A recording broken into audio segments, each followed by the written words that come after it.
Hai, halo semua, selamat malam. Apa kabar? Yang baik boleh angkat tangan, yang nggak baik boleh angkat kaki. Nggak lah, kakak bercanda. Film aja ada yang berjudul It's Okay to be not okay, ya kan? Apalagi di dalam Tuhan Yesus, nggak apa-apa kok kalau kita ada dalam situasi yang nggak baik-baik aja. Maka kita perlu firman Tuhan, sehingga kita bisa selalu merasakan kebaikan Tuhan di tengah-tengah ketidakbaikan hidup kita. Oke, boleh kasih senyum dulu sama temennya kanan kiri, depan belakang boleh lah. Kita kasih senyum yang manis, ya kan? Siapa tahu dalam minggu-minggu ini menghadapi masa-masa yang begitu berat dan mencekam, sekaligus sangat menggalaukan mungkin, karena ada beberapa di antara kita yang harus meninggalkan orang-orang terkasih demi masa depan yang cerah. Iya. Kita kasih senyuman, ya semoga dengan senyum kita, hidup mereka menjadi lebih baik. Nggak ada lah yang hidupnya jadi lebih berat ya. Nggak ada lah.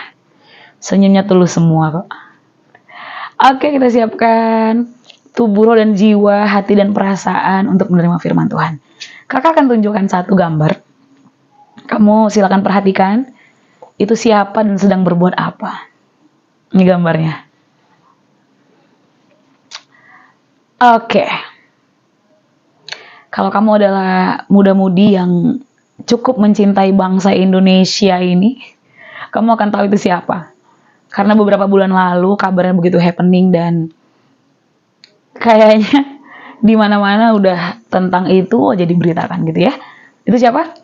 Benar banget. Itu adalah Eliezer, seorang muda bersama dengan pengacaranya yang kalau kita cukup tahu beritanya, Eliezer seseorang yang pada saat itu memang melakukan kejahatan, tapi dengan adanya pertolongan dari pengacara dia mendapatkan hasil yang baik untuk Eliezer dan keluarganya. Dan kalau kita mau belajar, sebenarnya pengacara itu apa sih fungsinya? Apakah memang dia sepenting itu dalam suatu pengadilan atau hanya untuk meramai-ramaikan?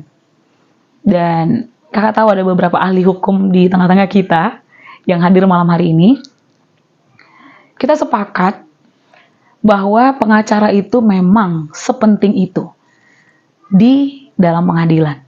Karena apa? Dia ditunjuk sebagai seseorang yang bisa dipercaya untuk menolong seorang yang pada saat itu dijadikan sebagai tersangka.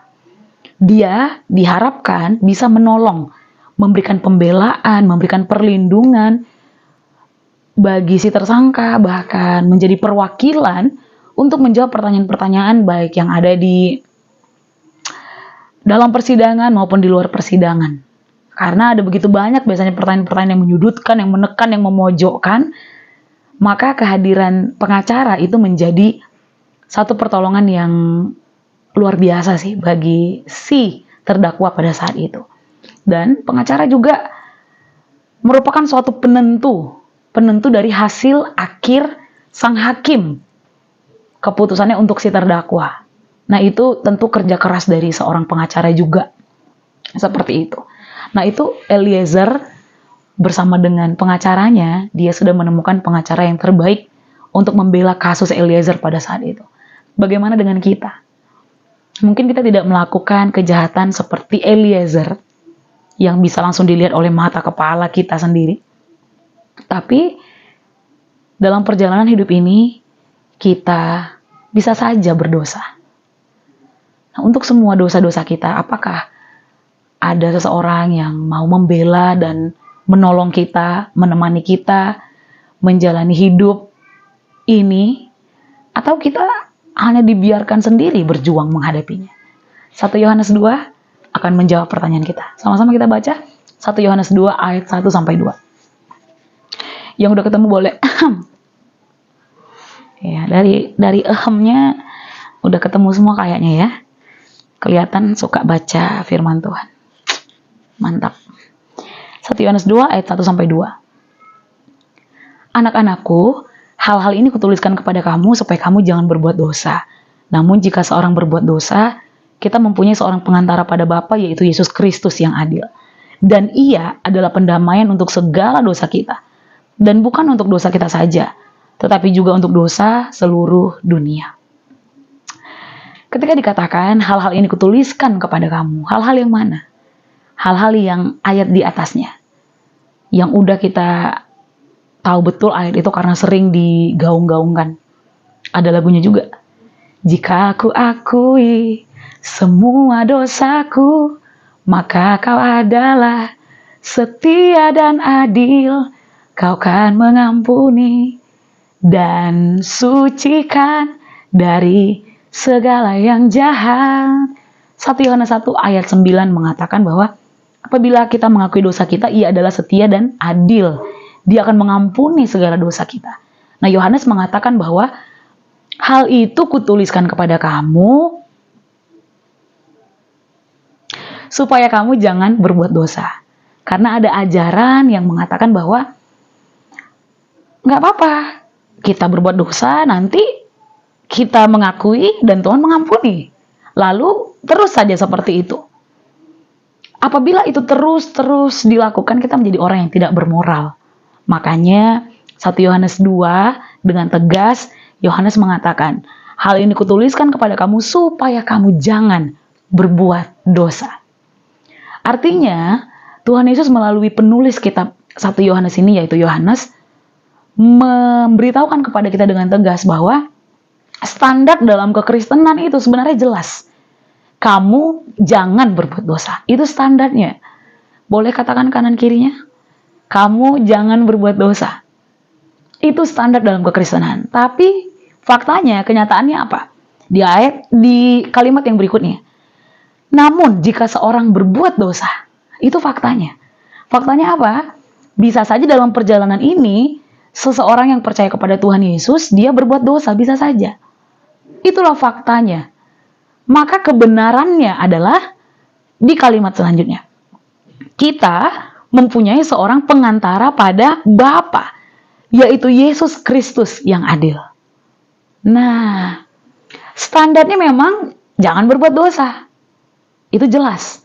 Tapi faktanya masih ada orang yang bisa saja berbuat dosa. Maka kebenarannya apabila kita berbuat dosa, kita mempunyai pengantara kepada Bapa. Kenapa perlu pengantara kepada Bapa? Karena Bapa adalah pribadi yang kudus, Dia Maha Kudus. Maka nggak akan mungkin bisa bersatu dengan dosa. Maka harus ada pengantara, pembela, penolong kepada Bapa, yaitu Yesus Kristus. Maka untuk pertanyaan kita tadi, apakah kita mempunyai seseorang yang siap untuk membela kita? Puji Tuhan, kita punya. Siapa namanya? Yesus. Kalau dalam terjemahan NIV dikatakan bahwa pengantara itu adalah seseorang yang berbicara kepada Bapa untuk membela kita. Nah, itulah tugasnya pengantara. Seseorang yang berbicara kepada Bapa untuk membela kita. Dalam King James Version dikatakan bahwa pengantara itu adalah seorang advokat atau pengacara. Nah, seperti yang udah kita bahas tadi. Pengacara itu fungsinya jelas. Untuk menolong, membela, mendampingi, memberikan pelayanan yang terbaik sampai seseorang tidak perlu mendapatkan penghukuman. Nah, pengantara kepada Bapa dalam King James Version dikatakan sebagai pengacara. Berarti Yesus adalah pengacara kita. Dalam bahasa Yunani, pengantara itu dikatakan sebagai parakletos. Seseorang yang dengan aktif memberikan bantuan kepada orang yang berdosa.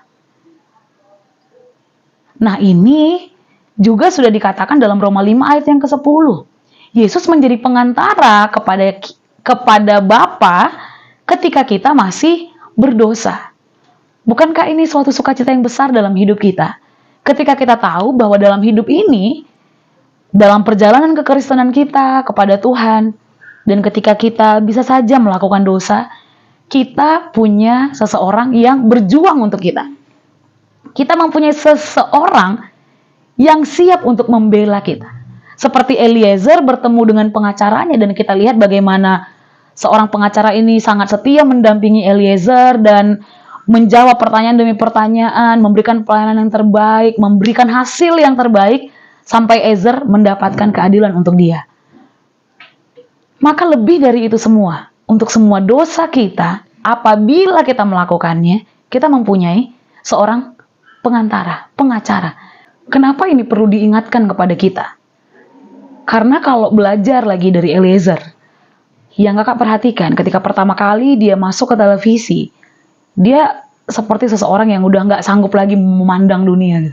Udah nggak sanggup lagi menghadapi dunia karena apa? Dia sadar dia udah melakukan kesalahan yang sangat fatal dan kayaknya ini udah nggak ada masa depan gitu loh. Dia nggak sanggup memandang kamera, dia orang yang seperti sangat tertekan gitu. Tapi hari demi hari, setelah dia tahu betul bahwa ada seseorang yang siap untuk menolong dan memperjuangkan dia, membantu dia dalam menjalani proses hukum itu, dia menjadi seseorang yang berani menghadapi dunia. Dia menjadi orang yang setiap kali melihat kamera, dia bisa memberikan senyuman. Dia menjadi seseorang yang percaya diri bahwa dia nggak berjuang sendiri. Ada seseorang yang siap mendampingi dia dan memperjuangkan hidup dia. Maka, kenapa ini perlu ditekankan sama kita? Sebagai seorang Kristen, kadang-kadang kita sering diintimidasi oleh iblis atas dosa yang kita lakukan. Maka dikatakan kamu punya pengacara. Kamu punya seseorang yang siap membela dan memperjuangkan hidup kamu. Kalau dalam perjanjian lama, itu jelas sekali bahwa apabila ada dosa yang dilakukan, harus ada korban yang diserahkan, maka terjadi pertumpahan darah. Pendamaian itu terjadi karena ada darah yang ditumpahkan, karena ada darah yang dicurahkan. Dalam perjanjian baru, kita memiliki Tuhan Yesus yang menyerahkan hidupnya menjadi korban atas semua dosa dan pelanggaran kita. Dia mencurahkan darahnya sehingga dia memberikan segala-galanya untuk keselamatan kita. Maka sekali lagi, ini menjadi sukacita bagi kita yang percaya kepada Tuhan Yesus. Karena apa? Dia tidak lagi mengirimkan utusan-utusannya untuk menolong kita, tapi dia sendiri yang datang untuk menolong kita. Dia tinggalkan sorga hanya supaya apa? Supaya kita beroleh keselamatan yang kekal di dalam dia. Maka kakak sangat senang sekali dengan pujian di gereja kita yang mengatakan bahwa bukan seorang utusan dia berikan, dia sendiri datang tolongku. Sebagai mempelai pria tak pernah tinggalkan dan tak akan membiarkanku. Sekali lagi, dia tidak mengirim utusan untuk menolong kita, tapi dia sendiri yang datang menolong kita dan memberikan jaminan keselamatan, pendamaian untuk kehidupan kita. Maka sukacita besar itu menjadi milik kita yang percaya kepada Tuhan Yesus. Maka seorang William McDaniel mengatakan bahwa apabila manusia diintimidasi oleh iblis tentang dosa-dosa yang dilakukannya, William mengatakan Tuhan Yesus akan berdiri di depan kita dan menghadapi pernyataan iblis. Dia akan menunjuk kepada salib dan mengatakan bahwa semua dosa sudah kuselesaikan. Kasusnya udah selesai. Karena ada yang menjadi pembela, pejuang untuk kehidupan kita. Maka sekali lagi kita sangat bersuka cita. Oke, yang kedua. Kamu tahu ini gambar apa? Ini adalah gambar seorang anak yang mengalami pertumbuhan. Kamu boleh tanya ke orang tua manapun, mereka akan setuju bahwa semuanya orang tua pasti suka, senang, bangga kalau melihat anak-anaknya mengalami pertumbuhan, perkembangan yang tepat dan benar. Iya kan? Iya dong, pasti. Di antara kamu ada yang suka olahraga? Atau ada yang sedang pengen bercita-cita punya six pack gitu? Kalau ada, kamu pasti akan berusaha keras, berjuang, olahraga yang baik, yang benar, jaga pola makan, jaga pola tidur, jaga pola pergaulan. Kenapa perlu jaga pergaulan? Iya dong. Kalau kamu pengen six pack, tapi bergaulnya dengan orang-orang yang suka mukbang, itu pasti jadi ujian yang berat, ya kan? Nah, jadi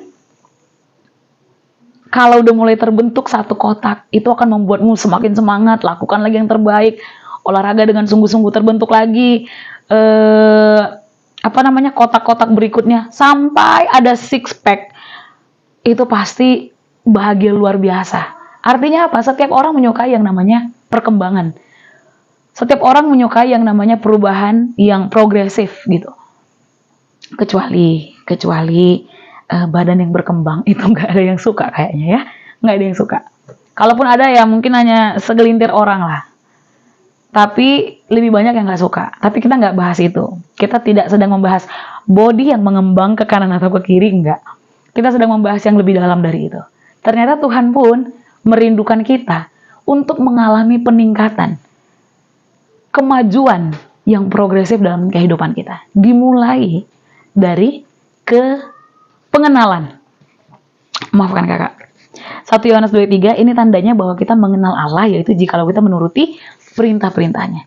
Dimulai dari pengenalan. Kita kenal siapa Tuhan kita, yang sudah mengasihi kita, yang sudah siap sedia menjadi pengacara dalam hidup kita, yang siap sedia menjadi penolong dalam hidup kita menghadapi masa-masa berat dalam hidup ini. Kita kenal dia dengan betul. Kita tahu bahwa dia udah sangat serius dalam hidup kita. Maka kita sebagai pribadi yang ditolong, pribadi yang diperjuangkan, kakak yakin dan percaya, kita nggak akan pernah berani main-main dalam hidup ini. Karena kita tahu Tuhan pun nggak pernah main-main dalam hidup kita. Dia selalu serius supaya kita mendapat yang terbaik dalam hidup kita. Supaya keselamatan itu menjadi milik kita. Tuhan lakukan yang terbaik. Maka mari kita kenal Tuhan kita dengan benar. Supaya apa? Supaya kita pun memberi respon yang terbaik kepada dia. Kalau kita sudah mengenal dia, yang mengasihi kita, yang menerima kita, maka untuk menunjukkan ketaatan itu bukan lagi perkara yang sulit. Karena apa? Dia udah serahkan segala-galanya. Dia udah siap berjuang untuk kita. Masa kita nggak mau berjuang untuk dia? Iya kan? Jadi kita tunjukkan lewat ketaatan kita. Hal ini pun sama dengan apa yang Tuhan sampaikan dalam Yohanes 14 ayat 15. Tuhan mengatakan apa? Apabila engkau mengasihi aku, engkau akan melakukan perintah-perintahku. Engkau akan menuruti firmanku. Tuhan bilang seperti itu. Maka ini sejalan dengan hamba-hamba Tuhan yang sudah mendahului kita. Warren Wiersbe mengatakan bahwa bukti kecintaan kita kepada Tuhan itu adalah kita taat melakukan firman Tuhan. Dan William mengatakan, seseorang yang mengalami Allah dan kasih-Nya, itu akan mengembalikan kasih itu dalam bentuk ketaatan. Mengembalikan kasih, berarti kasih-Nya Tuhan itu bersambut. Kakak yakin, nggak ada di antara kita yang mau cintanya bertepuk sebelah tangan. Emang ada yang mau? Pasti nggak ada kan? Kita rindu, kalau kita mencintai seseorang, dicintai balik gitu ya. Itu maksudnya tidak bertepuk sebelah tangan. Dan kakak yakin Tuhan pun tentu merindukan hal itu terjadi. Supaya apa? Supaya kita juga membalas cinta kasih-Nya kepada kita. Kita kembalikan dalam bentuk ketaatan. Dengan ketaatan itu Tuhan mengetahui bahwa kita benar-benar mengasihi Dia. Maka apa yang dikatakan oleh hamba-hamba Tuhan tadi, bahwa ketaatan adalah bukti cinta kita kepada Tuhan, itu benar banget gitu. Dalam hidup ini ada beberapa bahasa cinta. Udah tahu ya bahasa cinta itu apa ya? Biasanya kan kalau udah membahas soal-soal cinta-cinta itu kan cepat, nggak perlu diajarin juga udah nangkap aja. Jadi ada bahasa cinta tuh 5. Kalau belum berubah ya, nggak tahu kalau udah berubah. Bahasa cinta itu adalah apa yang kita suka orang perbuat untuk kita. Ada orang yang bahasa cintanya itu sukanya kalau diperhatikan, sukanya kalau diberi pujian, sukanya kalau ditraktir. Nah, ada tuh yang kayak gitu. Ternyata dalam pengiringan kita kepada Tuhan, Tuhan juga punya bahasa cinta. Bahasa cinta apa? Ketaatan. Jadi mari kita buktikan dong sama Tuhan kalau kita cinta sama Tuhan dengan taat kepada firman-Nya. Kakak punya seorang anak didik di PAUD Generasi Pilihan. Waktu itu di awal-awal masuk, namanya Petris. Dia memang cukup sulit waktu itu untuk beradaptasi. Lalu orang tuanya mengatakan bahwa memang Petris berbeda dengan saudaranya. Dan kita melihat dia memang ada keistimewaan yang Tuhan kasih dalam hidup Petris. Setiap hari, wah, dia begitu histeris luar biasa seperti itu. Sampai akhirnya setiap hari kita datengin dia, kita peluk dia, kita sampaikan bahwa Petris cantik, Petris baik, Petris dikasihi, Miss Desi sayang Petris, Miss Nisa sayang Petris, Miss Yu sayang Petris, semua sayang Petris. Kita kasih pelukan, kita berikan penerimaan kepada Petris, dan puji Tuhan, Tuhan bekerja dalam hidupnya, dan ada perubahan yang lebih baik. Semakin hari semakin baik, dia menjadi salah seorang anak yang terimajinatif. Karena apa? Kalau ada menggambar, dia akan menggambar berbeda dengan teman-teman yang lain, dan itu sangat spesial. Dia juga jadi jago angklung. Itu membawa satu kebahagiaan dalam hidup kakak pribadi gitu loh. Sebagai seseorang yang lihat pertumbuhan dia, perkembangan dia, kemajuan dia yang progresif kakak lihat, salah satu nggak bisa dipungkiri itu karena penerimaan. Maka hendaknya kita, orang-orang yang sudah diterima oleh Tuhan Yesus, yang siap tadi menjadi pengacara dan penolong dalam hidup kita yakin dan percaya. Menjadi orang yang taat seperti Petris, akhirnya dia menjadi anak yang taat. Apa yang dibilang miss-nya dia langsung lakukan. Maka demikian dengan kita. Menjadi orang yang taat kepada Tuhan bukan lagi perkara yang sulit. Karena apa? Karena kita udah tahu bagaimana rasanya diterima, bagaimana rasanya dikasihi, bagaimana rasanya didukung dengan sepenuh hati, kita tahu rasanya. Maka puncaknya tadi apa? Kita hidup seperti Kristus hidup. Kita menjadi orang-orang yang taat, Tuhan disenangkan, dan hidup kita, dikatakan firman Tuhan, mestinya hidup seperti Yesus hidup. Dan itu kakak yakin bukan lagi menjadi persoalan yang sulit. Karena apa? Seperti yang tadi kita bahas. Kita tahu rasanya diterima, dan itu begitu menyenangkan, kita terima orang lain. Kita tahu bagaimana rasanya dikasihi, dan itu begitu mendatangkan sukacita dalam hidup kita lakukan hal yang sama kepada orang lain. Sehingga, kalau setiap orang hidup seperti Tuhan Yesus hidup, yakin dan percaya kakak, banyak orang akan dibawa kepada Tuhan Yesus. Karena apa? Karena mereka merasakan, kenapa orang Kristen ini berbeda? Kenapa mereka menjadi orang-orang yang penuh dengan kasih? Kenapa mereka adalah orang-orang yang tidak suka membalas kejahatan dengan kejahatan? Karena apa? Karena itulah pribadi Tuhan Yesus. Itulah pribadi Tuhan Yesus. Maka apabila setiap kita hidup seperti Tuhan Yesus hidup, banyak orang akan dibawa kepada Tuhan Yesus. Akan lebih banyak lagi orang yang hidup seperti Tuhan Yesus hidup. Maka kita percaya Indonesia akan penuh dengan kemuliaan Tuhan. Bahkan dimanapun kita berada, semua tempat akan penuh dengan kemuliaan Tuhan. Karena ada orang-orang yang hidupnya seperti Tuhan Yesus hidup. Orang-orang yang penuh dengan kasih, orang-orang yang penuh dengan penerimaan. Mari kita hidup di dalamnya. Dan adik-adik kakak, kita harus sampaikan kabar baik ini kepada semua orang. Semua orang harus tahu bahwa mereka diterima, dikasihi, apabila mereka percaya kepada Tuhan Yesus. Dan kalau ada di antara kamu yang bilang, Kak, aku pengen kasih kabar ini kepada teman-temanku, tapi aku nggak tahu gimana caranya. Kakak kasih tahu kamu caranya. Caranya adalah kamu follow Instagramnya Om Dhani Gamadi. Dan berdoalah, semoga Om Dhani Gamadi nanti akan buka kelas preaching lagi, sehingga kamu akan diajarin sama Om Dhani Gamadi dan beberapa coach lagi yang akan membimbing kamu dengan penuh kasih sayang, dengan penuh kerendahan hati, dan kamu akan dituntun ke jalan yang benar. Sehingga kamu akan menyampaikan firman Tuhan itu dengan sukacita. Karena kamu udah punya tipsnya nih, udah punya tipsnya, kamu akan memberitakan, menyampaikan kebenaran firman Tuhan lewat hidupmu, lewat perkataanmu, dengan kepercayaan diri. Karena kamu udah tahu caranya yang benar. Dan kakak yakin kalau kamu nanti bisa masuk lagi kelasnya, kamu akan ketemu dengan rekan-rekan, hamba-hamba Tuhan yang akan support kamu. Nah, kakak juga bersyukur ada di kelas preaching, bertemu dengan kelompok 8 yang wah begitu luar biasa. Ada Pak Stanley namanya, yang selalu giat sekali dengan sukacita memberikan e-book yang fantastis. Saking fantastisnya kakak nggak ngerti artinya.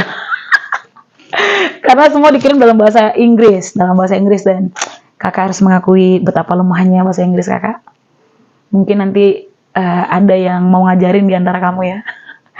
Lalu ada satu bapak namanya Pak Dedi, beliau sampai kirimkan satu buku tentang 7 tips berkhotbah. Pokoknya bagus, dan kita tuh udah kayak keluarga di kelas itu. Kakak yakin kamu pun akan menerima berkat yang lebih besar, dan semua orang akan tahu bahwa mereka diterima, dikasihi, dan banyak orang akan hidup seperti Tuhan Yesus hidup. Jadi yuk anak muda, mari sama-sama bangkit dengan penuh kepercayaan diri, karena ada Tuhan Yesus dalam kehidupan kita. Ada Tuhan Yesus yang siap membela, memperjuangkan kita, mengangkat kita dari pihak kita. Yuk mari kita kenali Dia, kita taati firman-Nya yang semua ada di sini. Kita baca, renungkan, kalau boleh ada jurnalnya. Ada jurnal, lalu tulis, Tuhan mau aku lakukan apa? Tuhan senangnya apa sih?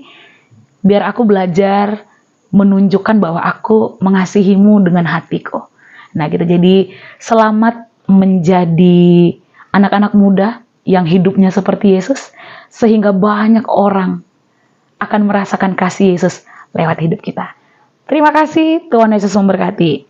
Kita berdoa. Kami bersyukur untuk firman-Mu.